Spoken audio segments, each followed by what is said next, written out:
பார்ப்பனர்களுக்கு தாசனாகி அவனுடைய அரியணையில் ஓரத்திலே உட்கார்ந்து கொண்டு இனத்துரோகம் செய்பவர்கள். எந்த பார்ப்பன கட்சியோட நீ கூட்டு சேரல? பாஜகவோட சேரலையா? காங்கிரஸோட சேரல? இதெல்லாம் பார்ப்பன கட்சிகள் தான். தீவிர பார்ப்பனிய கட்சி பாஜக, மிதவாத பார்ப்பனிய கட்சி காங்கிரஸ். நால்வர்ணம் மேல்வர்ணம் தோல்வர்ணம் என்று பேசுகின்றீர் என்று சாடு சாடு என்று சாடினார். வேதாகமம் என்று வீண்வாதம் ஆடுகின்றீர்.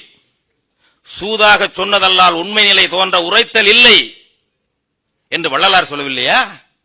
ஒரு சன்மார்க்க சங்கம், ஒரு சோசியலிஸ்ட் சங்கம், அதுல இஸ்லாமியர்கள் இருந்தார்கள், தாழ்த்தப்பட்ட மக்கள் இருந்தார்கள், எல்லா ஜாதியும் இருந்தது, எல்லாம் சமம்தான் என்று நடத்தி காட்டியர் வள்ளலார்.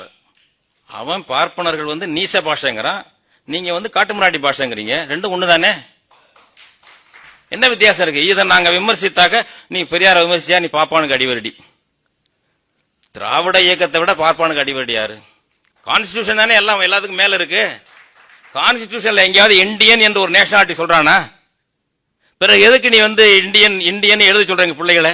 நாங்க வேற வழி இல்லாம எழுதுறோம். என்ன செய்வீங்க? பாஸ்போர்ட் வைக்கணும், இந்தியன் போட்டா தான் பாஸ்போர்ட் வாங்க முடியும். பிள்ளைகளை சேர்க்கறதுக்கு இந்தியன் போடணும். அரசமைப்பு சட்டத்தில் இது இருக்கிறதா? எவ்வளவு மோசடிக்காரர்கள், ஆரிய சித்தாந்தம் உள்ளவர்கள். திராவிடன் என்றாலும் தமிழன் தான், தமிழன் என்றாலும் திராவிடன் தான் என்று அண்ணா சொல்லியிருக்கிறார். முரசொலியிலே வந்திருக்கிறது. அதை நான் எடுத்து வைத்திருக்கிறேன். திராவிடன் என்றாலும் தமிழன் தான், தமிழன் என்றாலும் திராவிடன் தான் என்றால் தமிழனா தமிழன் என்றே சொல்லுங்களே. பிறகு எதற்கு திராவிடன் என்று சொல்ல வேண்டும்?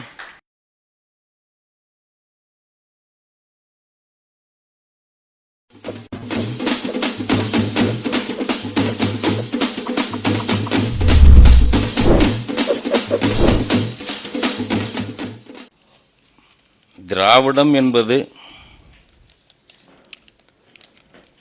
அது என்ன இனமா, அரசியல், அது மொழியா, அது என்ன? கலைஞர் கருணாநிதி அவர்கள் ஒரு கவிதை நூல் வெளியீட்டு விழாவில் கலந்து கொண்டார்கள். கவிஞர் தணிகை செல்வன் கவிதை நூல் வெளியீட்டு விழாவில் நான் அதில் கலந்து கொண்டேன். அப்பொழுது திராவிடத்தை விமர்சித்து நான் பேசினேன். திராவிடன் என்றெல்லாம் ஒரு இனம் கிடையாது, ஒரு தேசிய இனம் கிடையாது, அப்படி ஒரு மரபு இனமும் கிடையாது. ஒரு ரேஸ், மரபினம் என்றால் என்ன என்று வரையறை இருக்கிறது. ஒரு நேஷனாலிட்டி, தேசிய இனம் என்றால் அதற்கான வரையறை என்ன என்று இருக்கிறது.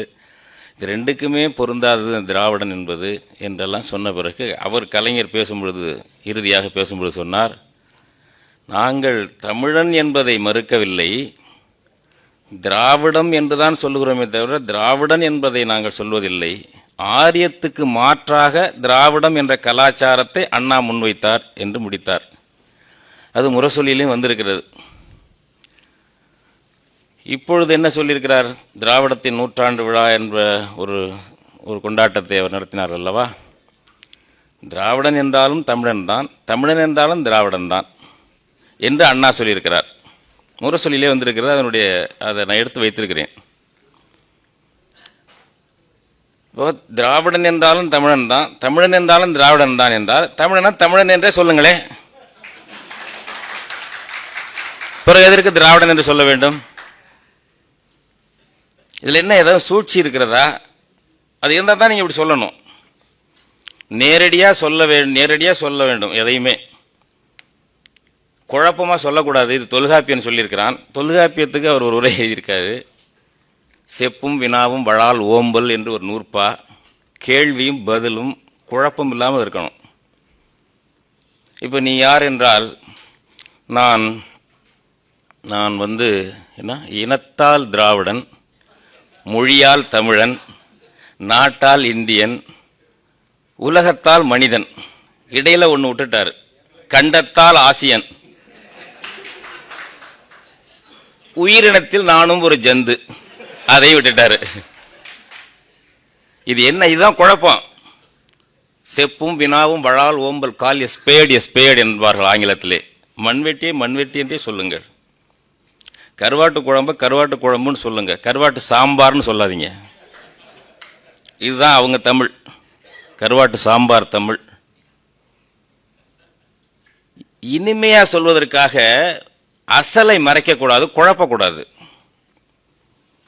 இப்ப திராவிட நீங்க அரசியல் பண்ணியது என்ன? ஆரியத்தை எதிர்த்தீர்கள். சரி, ஆரியம் என்பது ஒரு இனம். ஆரியர்கள் ஒரு ரேஸ், மரபினத்தை சேர்ந்தவர்கள். அவர்களுடைய மொழி, பண்பாடு இதையெல்லாம் சேர்த்து ஆரியம் என்று சொல்லுகிறோம். அப்போ அதுக்கு நேரானது திராவிடன் என்றால், திராவிடன் என்று ஒரு இனம் இருந்ததாக எங்காவது சொல்கிறார்களா? எங்காவது திராவிடன் என்ற ஒரு ரேஸ் இருந்தது என்று மானிட இயலில் எங்காவது சான்று காட்ட முடியுமா? இப்ப கலைஞர் கருணாநிதி என்ன சொல்கிறார்? திராவிடத்துக்கு சான்று கேட்கிறார்கள். ஊவே சாமிநாதையர் சிலைக்கு கீழே எழுதியிருக்கு. அது என்னது? திராவிட பாஷா வித்வன் எழுதியிருக்கு. ஜனகணமன பாட்டுல ஒரு உள்ள வருது. அதுல எல்லாமே ஆரியர்களுடைய, வடவர்களுடைய சான்றுகள். முத்தமிழ் அறிஞரே, சங்க இலக்கியத்திலிருந்து சான்று காட்ட முடியுமா? ஒரு இடத்தில் சங்க இலக்கியத்தில் திராவிட என்ற சொல் உண்டா? ஆரிய என்ற சொல் இருக்கிறது. ஏனென்றால் ஆரியன் உண்டு, தமிழினத்துக்கு எதிரி. ஆரிய படை கடந்த நெடுஞ்செழிய பாண்டியன் என்று சொல்லுவான். ஆரியத்தை எதிர்ப்பது நம்முடைய பண்பாடு. உலகத்தில், இந்த மண்டலத்தில் ஆரியத்தை, ஆரியனை 3000 ஆண்டுகளுக்கு மேலாக தொடர்ந்து எதிர்த்து வருகின்ற ஒரே ஒரு இனம் தமிழினம் மட்டுமே. ஆரியத்தை எதிர்க்கக்கூடிய, ஆரியத்து தொடர்பில்லாமல் இயங்கக்கூடிய ஒரே ஒரு மொழி தமிழ் மட்டுமே. தமிழை விட, தமிழனை விட ஆரியனை எதிர்க்கக்கூடிய, ஆரியத்தை வடமொழி எதிர்க்கக்கூடிய வேறொரு இனமோ மொழியோ கிடையாது. சங்க இலக்கியத்திலே திராவிடன் என்று சான்று காட்ட முடியுமா? சரி, அதற்கு பிந்திய காப்பிய காலத்திலே, சிலப்பதிகாரத்திலே, மணிமேகலையிலே திராவிடன் என்பதற்கு சான்று இருக்கிறதா? பக்தி இலக்கியத்திலே ஞானசம்பந்தர் ஆரிய வர்த்தத்திலிருந்து வந்தவனுடைய வாரிசுதான். நல்ல செவ்வியல் சார்ந்த ஒரு ஆரியர் தான், தமிழ் பார்ப்பனர். அவர் தமிழ் ஞான சம்பந்தன் என்று சொல்லிக் கொண்டாரே தவிர ஆரியன் என்று சொல்லவில்லை. ஆனால் அப்பர், திருநாவுக்கரசர், சிவபெருமான் ஆரியனுக்கும் உரியவனாக இருக்கிறார், தமிழனுக்கும் உரியவராக இருக்கிறார் என்றார். ஆரியன் கண்டாய், தமிழன் கண்டாய், ஏன் திராவிடன் கண்டாய் என்று எழுத வேண்டியதானே? எழுதினாரா திருநாவுக்கரசர்? யாரும் எழுதவில்லை. சேக்கிழார் எழுதவில்லை, சித்தர்கள் எழுதவில்லை. ஊவே சாமிநாதையர் சிலையில எழுதியிருக்கிறது. ஐயர் தான் எழுதுவாங்க. இன்றைக்கு யார்? இன்னைக்கு தன்னுடைய பேருக்கு பின்னால் உங்க பேச்சை கேட்டுக்கொண்டு சில பேர் பித்துக்குளித்தனமா திராவிடன்னு பேர் வைத்திருப்பார்கள் தெரியாம. உண்மையில் மரபு வழியில் பார்ப்பனர்கள் தான் தங்கள் பேருக்கு பின்னால் திராவிடன் என்பதை சேர்த்துக் கொண்டவர்கள்.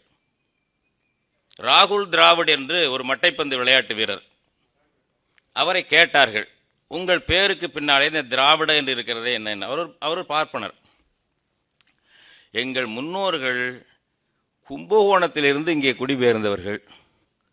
எங்க குடும்ப வழக்கத்தில், பிராமண குடும்ப வழக்கத்தில் திராவிட என்று சேர்த்துக் கொள்வோம். எங்க தாத்தாவுக்கு இருந்தது, அதுதான் எனக்கும் இருக்குன்னார். நம்ம தாத்தாவுக்கு எங்கேயாவது திராவிடன் பேர் உண்டா? இழிவாக கருதுவார்கள். திராவிடன் என்று பெயர் சூட்டிக் கொள்வதை இழிவாக கருதுவார்கள் தமிழர்கள். இன்னைக்கு மயிலாப்பூர்ல சமஸ்கிருத கல்லூரி இருக்கு. மணி திராவிட் என்று ஒருத்தர், ஒரு பார்ப்பன வகுப்பை சேர்ந்தவர், பேராசிரியராக இருக்கிறார். நான் 2 எடுத்துக்காட்டு சொல்கிறேன். பெயர்கள் குடும்ப அடிப்படையிலே வைத்தது. திராவிட என்று பார்ப்பனர்களுக்கு தான் வைத்துக் கொள்வார்களே தவிர தமிழர்கள் வைத்துக் கொள்ள மாட்டார்கள். ஏவிசி கல்லூரி மயிலாடுதுறை வரலாற்றுத்துறை தலைவராக உள்ள பேராசிரியர் தா ஜெயராமன் எங்களுடைய தமிழர் கண்ணோட்டத்தில் தொடர்ந்து இதை எழுதி வருகிறார். அவர் 1949ஆம் ஆண்டு பிரித்தானிய கலைக்களஞ்சியத்தில், என்சைக்ளோபீடியா பிரிட்டானிக்காவில் இந்த திராவிட என்பதற்கு என்ன பொருள் சொல்லியிருக்கிறார்கள் என்பதை எடுத்து போட்டார். தென்னாட்டில் வாழும் பிராமணர்களை மட்டும் குறிக்கின்ற சொல் திராவிட என்பது. ஒரு காலத்திலே 5000 ஆண்டுகளுக்கு முன்பு ஆரியர்கள் அந்த கைவர், போலன், கணவாய் வழியாக சிந்து சமவெளியில் நுழைந்த பொழுது தமிழர்கள் தான் ஆண்டார்கள், நகரங்களை கட்டமைத்துக் கொண்டு நாகரிகத்தோடு வாழ்ந்தார்கள். அந்த தமிழர்களை உச்சரிக்க தெரியாமல் திரமிழ, திராவிட என்று உச்சரித்தார்கள். இதைத்தான் சமஸ்கிருதம் அதெல்லாம் எழுதி வைத்தார்கள். அதை நம்மவர்கள் ஏற்றுக்கொள்ளவில்லை. பிற்காலத்தில் நாம் எந்த காலத்திலும் திராவிட திரமிழ என்பதை ஏற்றுக்கொள்ளாததால் பிற்காலத்தில் ஆரிய வர்த்தத்தில் அவர்கள் குடியேறி நிலைத்த பிறகு, ஆயிரக்கணக்கான ஆண்டுகளுக்கு பிறகு நிலைத்த பிறகு, அந்த கங்கை சமவெளியில் சிந்து சமவெளி எல்லாம் அவர்கள் கைப்பற்றி நிலைத்த பிறகு ஆரியவர்த்தத்துக்கு வெளியே உள்ள பகுதியில், தென்பகுதியிலே உள்ள பிராமணர்களை அவர்கள் மட்டமாக கருதினார்கள். ஆரியவர்த்தத்தில் உள்ள பிராமணர்கள் தான் 1ஆம் நம்பர். தெற்கே வந்தவர்கள், இந்திய மலையை ஒட்டி வந்தவர்கள் எல்லாம் கொஞ்சம் மட்டமானவர்கள். அவர்களை தனிப்பிரித்து அழைப்பதற்காக திராவிட என்று அழைத்திருக்கிறார்கள் பிற்காலத்திலே. அதனால்தான் இந்த பார்ப்பனர்களுக்கு பிற்காலத்திலே உரிய பெயராக வந்துவிட்டது. நம்முடைய இனத்தை சொல்ல தெரியாமல், திருவிதாங்கூர் என்பதை சொல்ல தெரியாமல் ட்ரிவாங்கூர் என்று வெள்ளைக்காரன் சொல்லவில்லையா? சொல்ல தெரியாமல் சொல்வதுதான் கொச்சையாக திருவிதாங்கூர் என்பதை ட்ரிவாங்கூர் என்று. அதை போல்தான் தமிழர் என்பதை திரமிழ திராவிட என்று ஆரியர்கள் உச்சரித்தார்கள். அது நம்மவர்களிடம் எடுபடவில்லை. கடைசியில் அவர்கள் இனத்தைச் சேர்ந்தவர்களையே, பிராமணர்களையே, ஒரு பகுதியில் வாழ்ந்தவர்களை அழைப்பதற்காக திராவிட என்று சொன்னார்கள். ஆதிசங்கரர் ஞானசம்பந்தர் என்ற பிராமணரை, அசல் பிராமணரை திராவிட சிசு என்று அழைக்கிறார் என்று சொல்கிறார்கள். திருநாவுக்கரசர் சமகாலத்தவர் அவரை யாரும் சொல்லலையே திராவிட சிசுன்னு. ஞானசம்பந்தரைத்தானே சொல்லியிருக்கிறார்கள் திராவிட சிசு என்று. ஆக பிராமணர்களுக்கு மட்டும்தான் உரியது இந்த திராவிட என்பது பிற்காலத்திலே நடைமுறையிலே உள்ளது. பார்ப்பனர்கள் மட்டும்தான் அதை பயன்படுத்தினார்கள். தமிழர்கள் ஒரு காலத்திலும் தங்களை திராவிடர்கள் என்று சொல்லிக் கொண்டது கிடையாது. அதற்கான சான்று எதுவும் இல்லை. இதை திரும்ப திரும்ப பார்ப்பன எதிர்ப்பிற்கு, பிராமண எதிர்ப்பிற்கு இதுதான் சிறந்தது திராவிட என்றால். தமிழர் என்றால் பார்ப்பனர் வந்து விடுவார். ஏன் திராவிடர் என்றால் பார்ப்பனர் வரலையே? நான் தான் திராவிட செல்வின்னு ஒரு ஆரிய வகுப்பிலிருந்து வந்த ஒரு அம்மா முதல் மந்திரியா இருக்குல்ல, சட்டசபையிலே நான் பாப்பாத்தி தான் சொன்னாங்களா அந்த அம்மா? எப்படி வந்தார்கள்? ஏன் திராவிட முன்னேற்ற கழகத்தில் பார்ப்பனர்கள் உறுப்பினர்கள் இல்லையா, பொறுப்பில் இல்லையா? வரமாட்டார்கள் என்பதெல்லாம் ஒன்றும் கிடையாது. நீங்க பார்ப்பனர்களை உறுப்பினராக சேர்ப்பதில்லை என்று முடிவு செய்தால் உங்க கட்சி சட்டத்தில் அதை போட்டுக்கோங்க, நான் பார்ப்பனர்களை மெம்பரா சேர்த்துக்கிறதுலன்னு. ஏன் ஒரு ஒட்டுமொத்த இனத்துக்கே நீங்க ஒரு குழப்பமான பெயரை வைக்கிறீர்கள்? இன்றைக்கும் அதை சொல்லிக்கொண்டு பார்ப்பனர்கள் வந்து விடுவார்கள். பார்ப்பனர்களோடு ஒட்டுறவு இல்லாதவர்களா நீங்கள்லாம்? பார்ப்பனர்களுக்கு தாசனாகி அவனுடைய அரியணையில் ஓரத்திலே உட்கார்ந்து கொண்டு இனத்துரோகம் செய்பவர்கள். எந்த பார்ப்பன கட்சியோட நீங்க கூட்டு சேரல? பாஜகவோடு சேரலையா? காங்கிரஸோட சேரல? இதெல்லாம் பார்ப்பன கட்சிகள் தான். தீவிர பார்ப்பனிய கட்சி பாஜக, மிதவாத பார்ப்பனிய கட்சி காங்கிரஸ். யாரோடு சேரவில்லை நீங்கள்? அதுக்கு என்ன ஒரு தத்துவ அறிஞர் இருக்காரு, முரசொலி மாறன் இருந்தாரு, யாரோடும் தீண்டாமை கொள்கை எங்களுக்கு கிடையாது. தீண்டாமை கொள்கை கிடையாது இல்ல, எங்கேயும் சேருவீர்கள், எங்கேயும் போவீர்கள். ஏதோ ரொம்ப புரட்சியாளர்கள் போல, இன காப்பு வீரர்கள் போல, தமிழர் என்று சொன்னால் நானும் தாய்மொழி தமிழ் தான் பேசுகிறேன் என்று வந்து விடுவார் பார்ப்பனர். எனவே திராவிடர் என்றால் வரமாட்டார். திராவிடர்கள் என்றால் தான் பார்ப்பனர்கள் வருவார்கள். சரி, அதைத்தான் நீங்கள் உண்மையில் நம்பினால் எங்கள் கட்சியில் பார்ப்பனரை சேர்ப்பதில்லை, பார்ப்பன தலைமை உள்ள கட்சியோடு நாங்கள் கூட்டணி கிடையாது என்று அறிவிக்க வேண்டியதானே? இதுக்கு என்ன பெரிய இது? உன் காலுக்கு செருப்பு போடு, காட்டுக்கே செருப்பு போடாத. உன் காலுக்கு செருப்பு போட்டுக்க, உன் சட்டத்திட்டத்தை எழுதி வைத்துக்கொள். ஒரு இனத்தை குழப்புவதற்காக நான் இனத்தால் திராவிடன், மொழியால் தமிழன். எந்த உலகத்தில் எவனாவது இப்படி இனப்பெயர் சொல்லுவானா? கலப்பின பசு போடக்கூடிய கன்றுக்குட்டிக்கு கூட இத்தனை எண்ணம் உண்டா? தமிழனுக்கு ஏன் இப்படி இழிவை உண்டாக்குறீர்கள்? நீ ஆரியர் என்பது, ஆரியர் இருக்கிறான் ஒரு இனம், அது இப்போ தனியா அது சேர்ந்தாரை கொல்லி மாதிரி தானும் கெட்டு மற்றவனையும் வாழ விடாது. ஏன் அது ஒரு தேசிய இனமாக வளரவில்லை அந்த ஆரியம்? நம்ம தமிழர்களை பொறுத்தவரை நம்ம மரபு இனம், ரேஸும் தமிழர்கள் தான், நேஷனாலிட்டி என்ற தேசிய இனமும் தமிழர் தான். நமக்கு உலகத்தில் மிகச்சிலருக்கு தான் இந்த சிறப்பு இருக்கு, தமிழ் இனத்துக்கு அது இருக்கிறது. தேசிய இனமாகவும் நாம் இருக்கிறோம், 5000 ஆண்டுகளுக்கு முன்பு மரபினமாகவும் நாம் தான் இருந்தோம். அது தொடர்ச்சி தான், இது வேறு அது வேறு அல்ல. அப்படி தெலுங்கர்களோ மலையாளிகளோ குஜராத்திகளோ கொண்டாட முடியாது. ஆனா இந்த சமஸ்கிருதம் தானும் வாழவில்லை, தன்னை சேர்ந்தவர்களையும் வாழ விடவில்லை. எவன் இப்ப இந்தி யாருக்குமே தாய்மொழி கிடையாதுங்க. இப்ப தோழர் சக்திவேலுங்க சொன்னாரு, ஒரு பக்கம் இந்த அவதி, போஜ்புரி, மைத்திலி, என்னென்னமோ பேர்ல இருக்கு பல மொழிகள், இதெல்லாம் உள்ளூர் மொழிகள், அதுதான் அவனுக்கு தாய்மொழி. இந்தி ஒரு காமன் லாங்குவேஜ், பொது மொழி தானே தவிர இந்தி யாருக்கும் தாய்மொழி கிடையாது.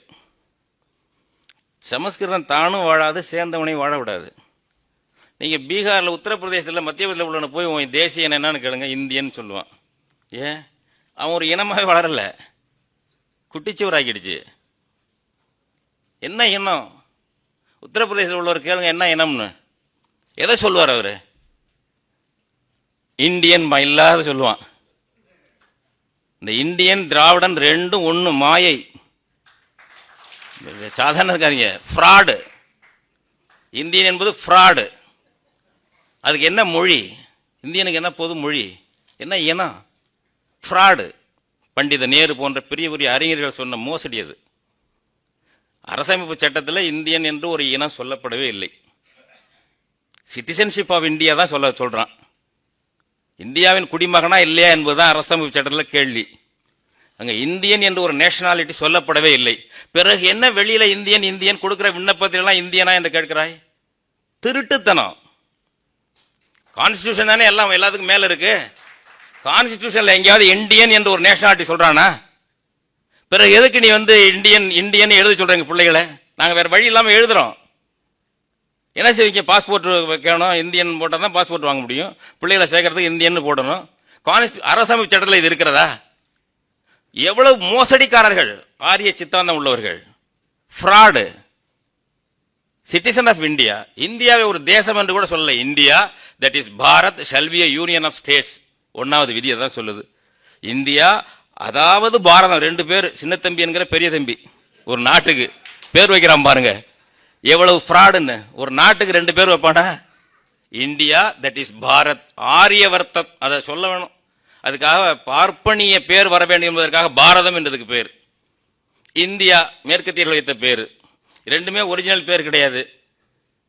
நமக்கு தமிழ்நாடுன்னு சங்க இலக்கியத்திலேயே தமிழ்நாடு இருக்கு, தமிழகம் இருக்கு, எல்லாத்துலயும் இருக்கு. புதுசா வந்துடல.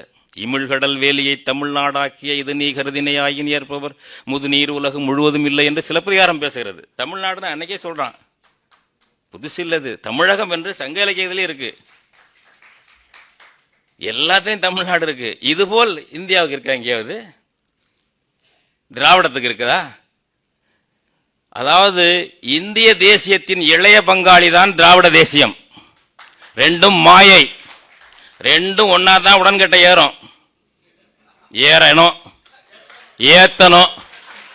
ஆமா, ஒன்றை விட்டு ஒன்று அல்ல, மறந்துடாதீங்க.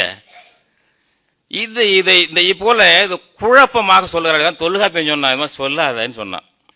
செப்பும் வினாவும் வழால் ஓம்பல். இளம்பூரணர் அதுக்கு உரை எழுதினாருங்க. 11ஆம் நூற்றாண்டு இருக்கும் அவருடைய காலம்.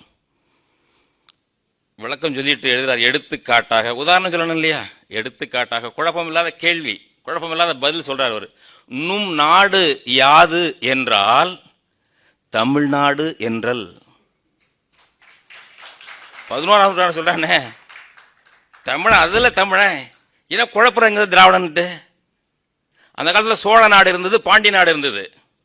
அவனுக்கு தெரியும், தமிழ் அறிஞனுக்கு தெரியும், தமிழ் சான்றோனுக்கு தெரியும். ஒரு அரசன் பேராளர் நாடு கொஞ்ச நாள் இருக்கு, அப்புறம் மாறி போயிடும். தமிழ்நாடு என்றைக்கும் இருக்கும். சோழ அரசு இருக்கும், பாண்டிய அரசு இருக்கும், அப்புறம் மாறி போய் அவனை பிடிப்பான், அவன் இவனை பிடிப்பான், மாறும். இதையெல்லாம் நாடுன்னு சொல்லக்கூடாது. குழப்பமான பதில் இளம்பூரணர் தொல்காப்பியத்தின்படி. எனவே அன்றைக்கு என்ன தமிழ்நாடு இன்றைய வரவேற்போடு தமிழ்நாடு இருந்ததா? நம்முடைய சான்றோர்கள் தமிழ் ஊரும் நல்லுலகம் என்று சொன்னார்களே, இந்த ஒரு எல்லையும் சொன்னானே, வடவேங்கடம் தென்குமரி ஆயடை தமிழ் ஊரும் நல்லுலகம் என்று அதற்கான எல்லையும் சொல்லி சொன்னார்களே, அதுதான் நம்முடைய மனநிலை, அதுதான் நம்முடைய சிந்தனை. இதற்குள் பல அரசுகள் இருக்கும். பணம்பாரனர் அந்த பாட்டை எழுதும் பொழுது வடவேங்கடம் தென்குமரி ஆயடை தமிழ் ஊர் நல்லுலகம் பல அரசு இருந்திருக்கும்.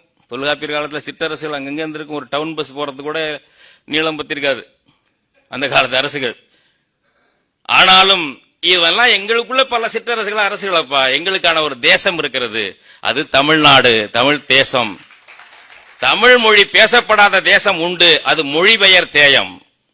எங்கள் மொழி பேசப்படாத தேயம்.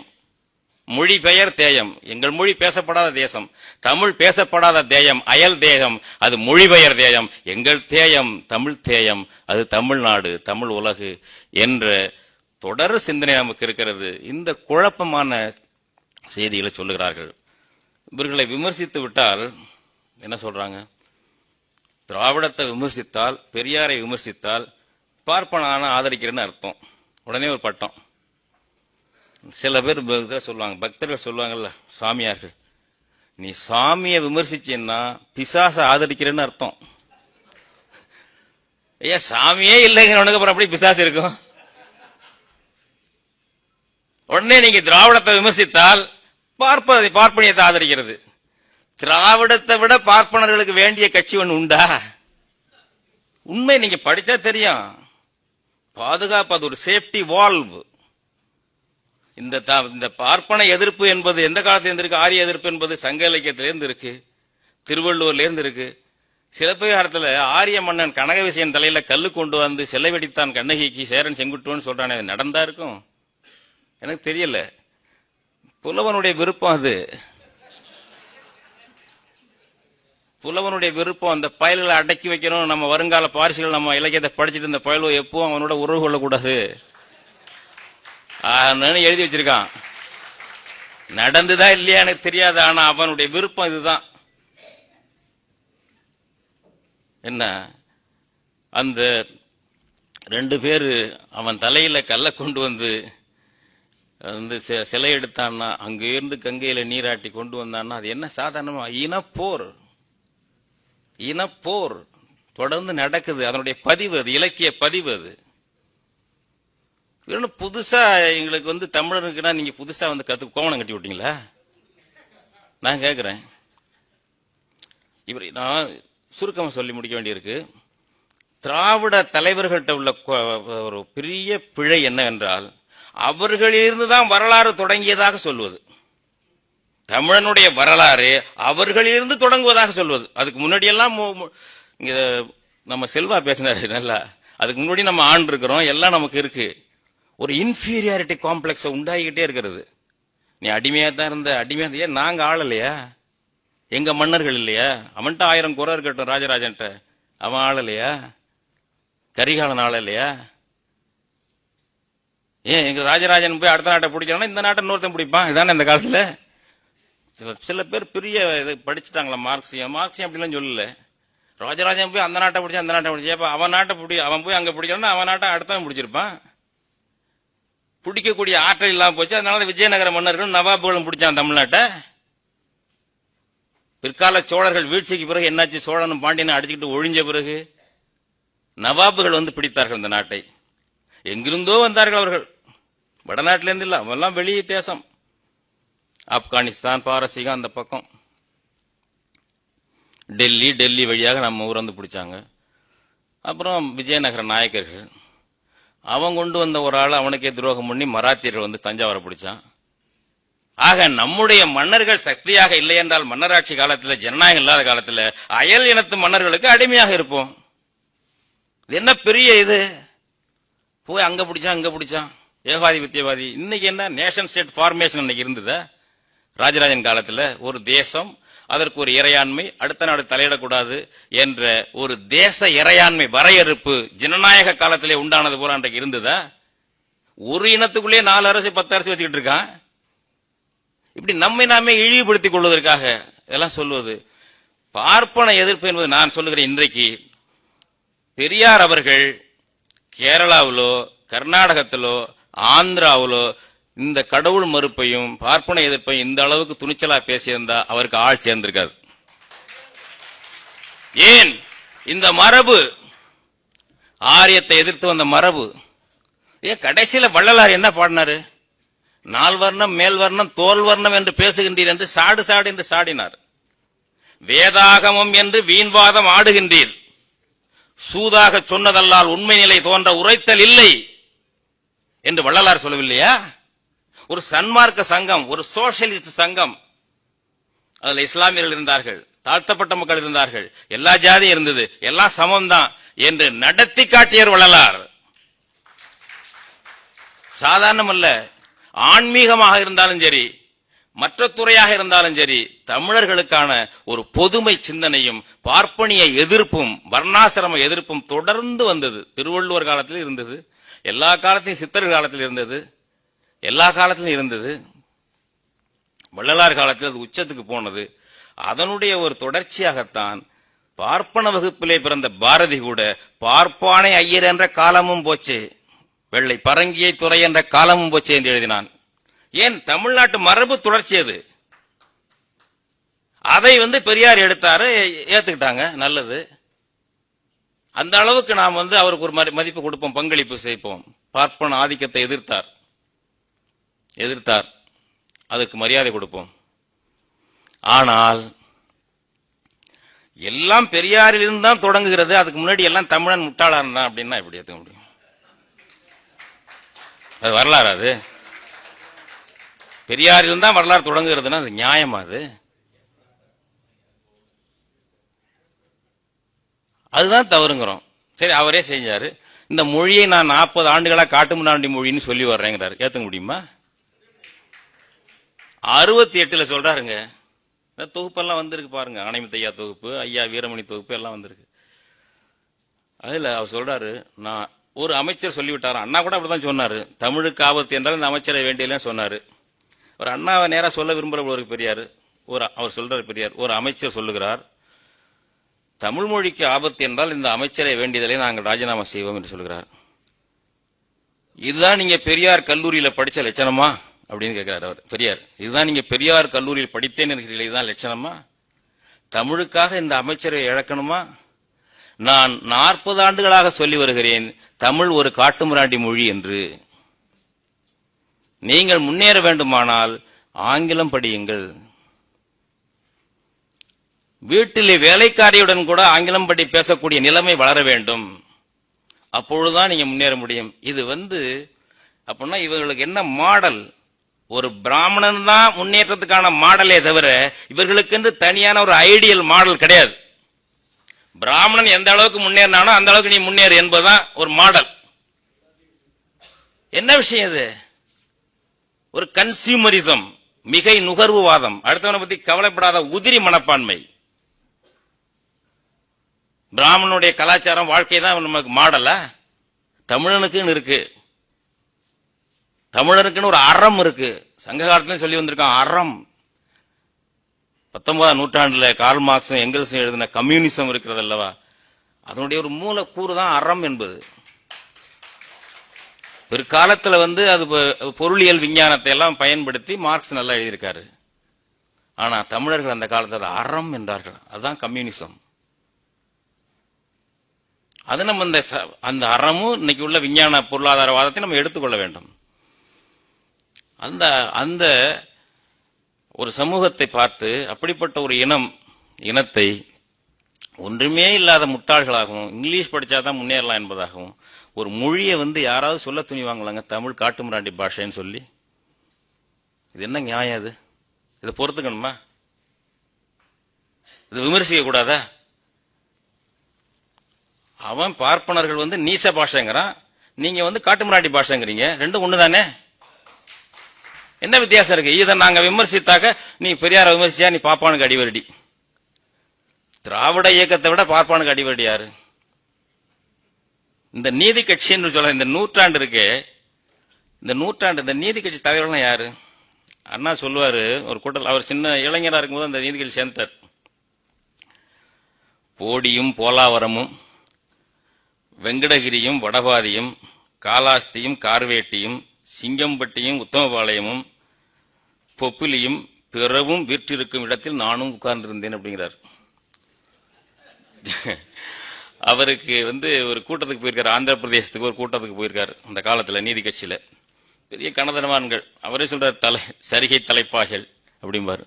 அவங்கெல்லாம் உட்கார்ந்துருக்காங்க. இவர் சமத்துவம் சமதர்மம் பிராமணியத்தெல்லாம் தாக்கி பேசியிருக்காரு. நான் திரும்பி பார்த்தேன், கனதனவான்கள் முகத்திலே, நீதி கட்சி கனதனவான்கள் முகத்திலே எள்ளும் கொள்ளும் வெடித்தது அப்படின்னு எழுதியிருக்காரு. அவங்கெல்லாம் யாரு? இந்த பனகல் அரசர் யாரு? பார்ப்பனிய வாழ்க்கையே வாழ்ந்த நபர் அவரு. அவருக்கு அவங்கெல்லாம் பிராமணர்களைப் போல் ஆக வேண்டும் என்று, அல்லது செகண்ட் ரேட் பிராமின்ஸாவது ஆகணுங்கிறது தான் அவங்களுடைய தேவை, அவங்களுடைய நாட்டமே. நீதி கட்சி தலைவர்கள்லாம் வேற எதுவும் கிடையாதுங்க. ஒரு 2ஆம் நிலை பிராமணர்களாவது ஆகிவிட வேண்டும் என்பதுதான். பூணூல் போட்டுக்குவாங்க. ஸ்ரீரங்கம் நகராட்சியில் அவருக்கு இந்த பனகல் அரசருக்கு வரவேற்பு கொடுக்கிறார்கள் ஐயர்கள். சமஸ்கிருதத்திலேயே வரவேற்பு கொடுக்குறான் அவன் படிச்ச ஐயர்கள். இவர் நன்றி சொல்றாரு, சமஸ்கிருதத்திலே சொல்றாரு பனகல் அரசர். இதை பெரியாரே வருத்தத்தோடு கவலையோடு எழுதியிருக்கிறார். பெரியாரே எழுதியிருக்கிறார். 36 தேர்தலில் இந்த கட்சியெல்லாம் விழுந்து போச்சு. காங்கிரஸ்காரங்க தேர்தல் என்ன இந்த கட்சி தோத்து போயிடுச்சு, நீதி கட்சி. அம்பேத்கர் இங்க வந்திருக்காரு. அம்பேத்கர் சென்னைக்கு வந்திருக்காரு. சண்டே அப்சர்வர் ஆசிரியர் பாலசுப்ரமணியன் தான் ரொம்ப வேண்டியவர், நீதி கட்சிக்கு வேண்டியவர். பெரிய அளவுக்கு இவங்களை எல்லாம் பரப்புனவர், பல கூட்டணிகளை ஏற்படுத்தினவர். அவரு அம்பேத்கர்ட்ட ஒரு நேர்காணல் நடத்துறாரு. ஏன் இந்த கட்சி தோத்து போச்சுன்னு அம்பேத்கர் வந்த கொஞ்ச நாள்லயே அதை தெரிஞ்சுக்கிட்டு அவர் சொல்றாரு பாருங்க. இந்த பிராமணர் அல்லாதார் கட்சி என்பது நல்லதுதான், ஆனா அதுக்கான ஒரு கொள்கை வேண்டும். கட்சியை பிராமணர் அல்லாதார் கட்சியை நடத்துவர்கள் யார் என்பது முக்கியம் என்று. பிராமணர்களுக்கும் தீண்டத்தகாதவர்களுக்கு இடைப்பட்ட ஒரு வகுப்பார் இதனை வழிநடத்துகின்றனர். ஜனநாயக வழிபட்டதாக அந்த கட்சி செயல்படவில்லை என்றால் அதனால் ஒரு பயனும் இல்லை. எனவே இதெல்லாம் சொல்லிட்டு கடை சொல்றாரு. 1937 தேர்தல்களில் ஏன் அக்கட்சி படுதோல்வி அடைந்தது என்பதை அக்கட்சி தலைவர்கள் தமக்குத்தாமே கேட்டுக்கொள்ள வேண்டும். அம்பேத்கர் சொல்றது. தேர்தலுக்கு முன்னால் 24 ஆண்டு காலம் மதராஸில் பிராமணர் அல்லாதார் கட்சியின் ஆளுமை இருந்து வந்தது. நீண்ட காலம் அதிகாரத்தில் இருந்த அக்கட்சி அட்டை வீடு போல் சரிந்து போனது எதனால்? பிராமணர் அல்லாதார் மத்தியிலேயே இக்கட்சியின் செல்வாக்கு கெட்டது எதனால்?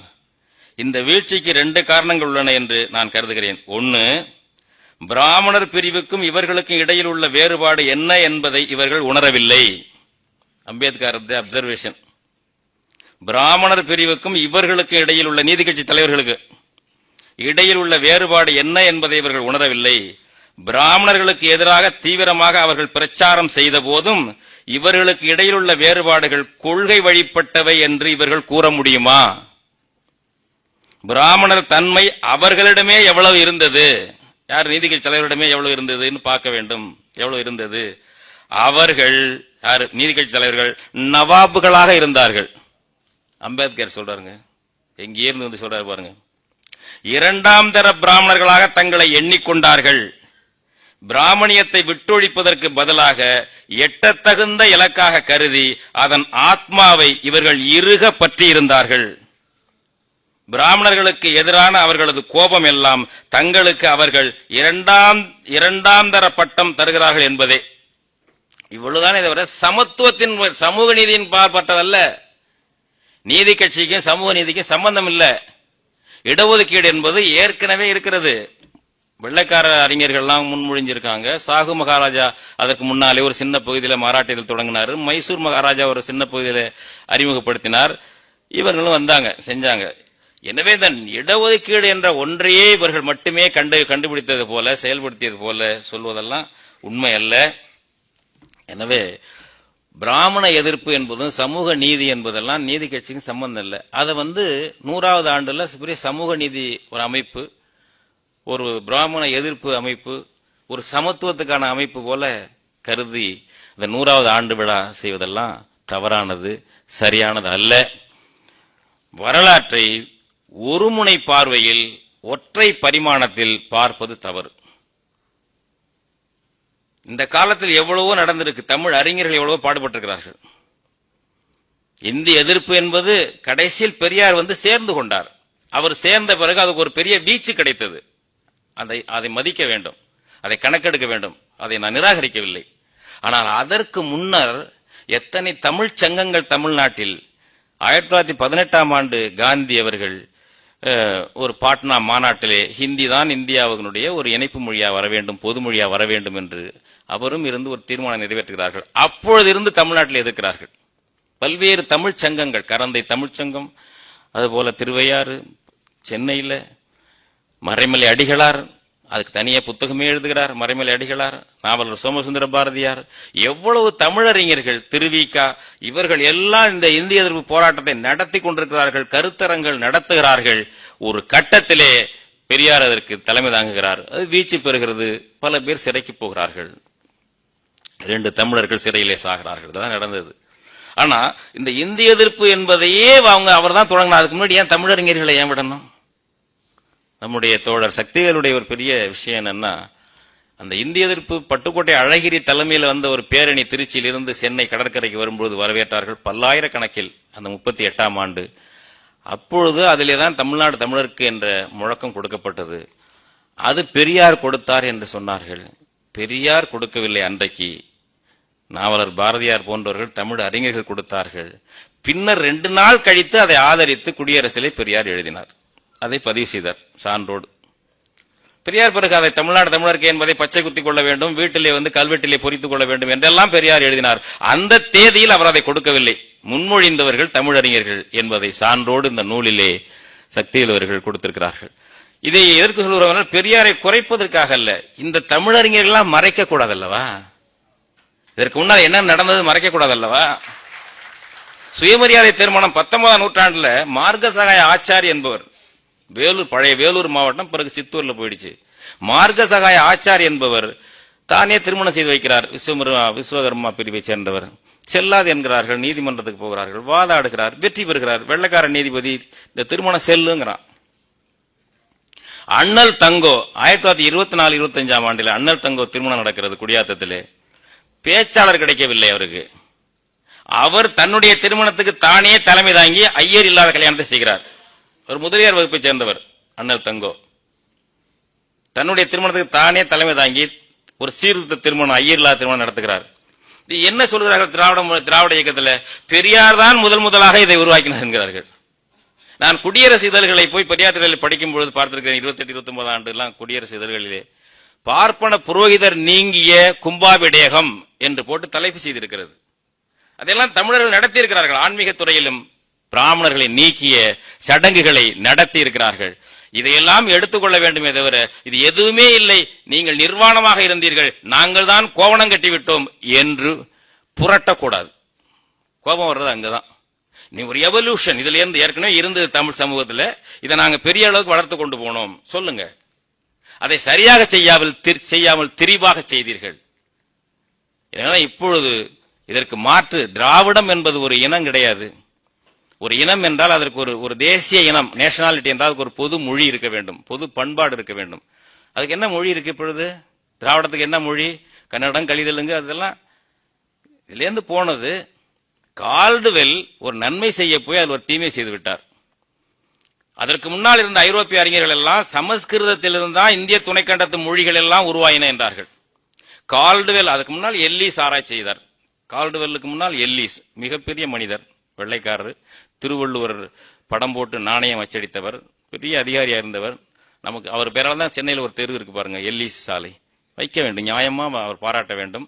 அயோத்திதாச பண்டிதர் சொல்லுவார், என்னுடைய தாத்தா கந்தன் பிள்ளை எல்லீஸுக்கு திருக்குறள் கற்றுக் கொடுத்தார், எல்லீஸிடம் பட்லராக இருந்தார் என்னுடைய தாத்தா கந்தன் பிள்ளை என்று அயோத்திதாசர் எழுதுகிறார். அவர் தான் திருக்குறள் கற்றுக் கொடுத்தார் என்று.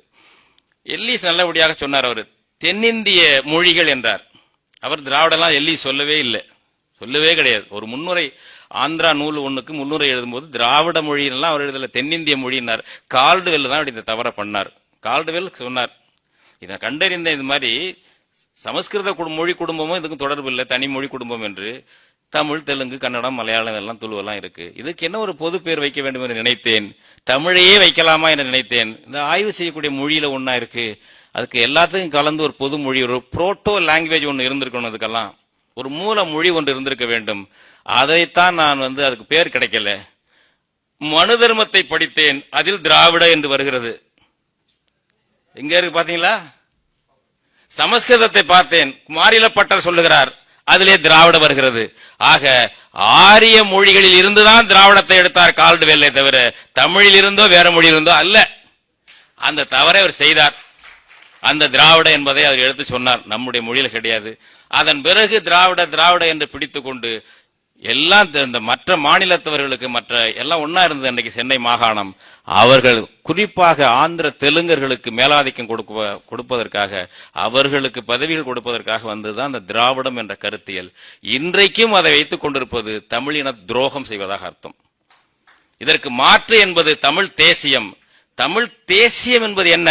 அதுவும் பூடகமா இருக்கக்கூடாது, பூடகமா இருக்கக்கூடாது. தமிழ் தேசியம் என்பதற்கு எதையுமே நீங்க டிஃபைன் பண்ணுன்னு கேட்கணும். எதை சொன்னாலும் வரையறுத்து சொல்லுன்னு சொல்லணும். தமிழுடைய பெருமை, தமிழனுடைய பெருமையை சொல்வதெல்லாம் தமிழ் தேசியம் கிடையாது. ஒரு தமிழர் முதலமைச்சராக வர வேண்டும் என்பதெல்லாம் தமிழ் தேசியம் கிடையாது. தமிழ் தேசியம் என்பது என்ன? எமது தேசிய மொழி தமிழ். எனக்கு இந்தியோ இங்கிலீஷோ தேசிய மொழி கிடையாது. எமது தேசிய இனம் தமிழர். நான் இந்தியனும் இல்லை, திராவிடனும் இல்லை. எமது தேசம் தமிழ் தேசம், இந்தியா என்னுடைய தேசம் இல்லை. இறையாண்மையுள்ள தமிழ் தேச குடியரசு அமைப்பது எமது இலக்கு. இந்த நாளும் இருந்தால்தான் அது தமிழ் தேசியம். எமது தேசிய மொழி தமிழ், எமது தேசிய இனம் தமிழர், எமது தேசம் தமிழ் தேசம், இறையாண்மை உள்ள தமிழ் தேச குடியரசு அமைப்பது, ஒரு சுதந்திர குடியரசு அமைப்பது என்பது எனது இலக்கு. இது நாளும் சேர்ந்தால்தான் தமிழ் தேசியம். தமிழ் தேசியம் என்பது ஒரு கருத்தியல், ஒரு ஐடியாலஜி. அதனுடைய காம்போனன்ட்ஸ், உள்கூறுகள், இதெல்லாம் இதைத்தான் மக்களிடம் கொண்டு போக வேண்டும். அடிமைப்பட்ட தமிழ் தேசத்தை விடுவிக்க இப்படிப்பட்ட ஒரு தமிழ் தேசியம் என்ற கருத்தியல் தான் திராவிடத்துக்கும் இந்தியம் என்ற ஏமாற்று வித்தைகளுக்கும் மாற்று என்று கூறி வாய்ப்பளித்ததற்கு நன்றி சொல்லி விடைபெறுகிறேன். வணக்கம், நன்றி. இவ்வாறான பல செய்திகளை, பல சிக்கல்களுக்கு விடை கிடைக்கக்கூடிய செய்திகளை தமிழர் கண்ணோட்டம் வலையொலியில் வெளிப்படுத்தி வருகிறோம். இது தற்சார்பாக செயல்படுவதற்கு நிதி தேவைப்படுகிறது. இந்த நிதியை நம்முடைய மக்களாகிய நீங்கள் தான், இளையோரும் பெரியோரும் நண்பர்களும் தோழர்களும் சான்றோரும், நீங்கள் உங்களால் இயன்ற அளவு என்ன இயலுமோ அந்த நிதியை வழங்குமாறு அன்போடும் உரிமையோடும் கேட்டுக்கொள்கிறேன்.